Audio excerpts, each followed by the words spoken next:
Bayangkan jika tiba-tiba 3 kapal perang Jepang yang selama puluhan tahun menjaga perairan Asia Timur berlayar menuju Indonesia.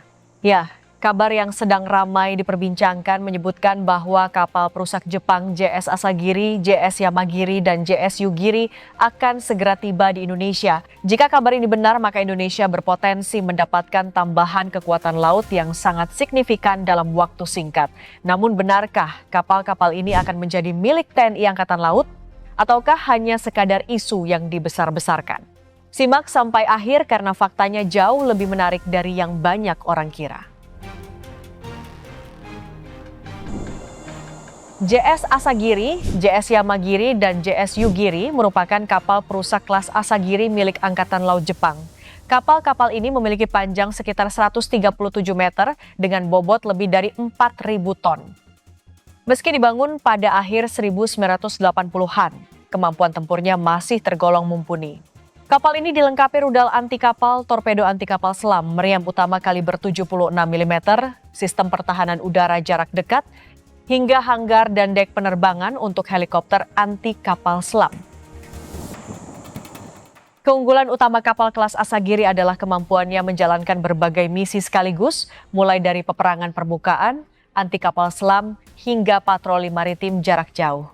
Tidak heran jika muncul banyak spekulasi bahwa kapal-kapal ini sangat cocok untuk memperkuat armada TNI AL yang saat ini membutuhkan tambahan kapal tempur berukuran besar. Namun, disinilah bagian yang paling penting.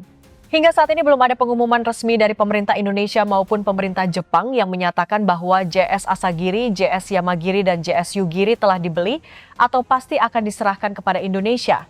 Yang memang diketahui adalah Jepang sedang mempertimbangkan kerjasama pertahanan yang lebih erat dengan Indonesia, termasuk kemungkinan transfer atau hibah alutsista tertentu di masa depan. Artinya, kabar bahwa ketiga kapal ini sudah dibeli Indonesia masih belum dapat dipastikan kebenarannya. Meski begitu, banyak pengamat menilai kapal kelas Asagiri menjadi kandidat yang sangat realistis apabila Jepang benar-benar memutuskan mentransfer kapal perangnya kepada Indonesia karena usia kapal yang mulai tua bagi standar Jepang, namun masih memiliki nilai tempur yang tinggi. Jadi, apakah JS Asagiri, JS Yamagiri, dan JS Yugiri benar-benar akan berlayar menuju Indonesia dan mengibarkan merah putih? Ataukah ini hanya awal dari kerjasama militer yang lebih besar antara Indonesia dan Jepang? Yang jelas, perkembangan isu ini semakin menarik untuk diikuti karena bisa mengubah kekuatan TNI AL dalam beberapa tahun ke depan.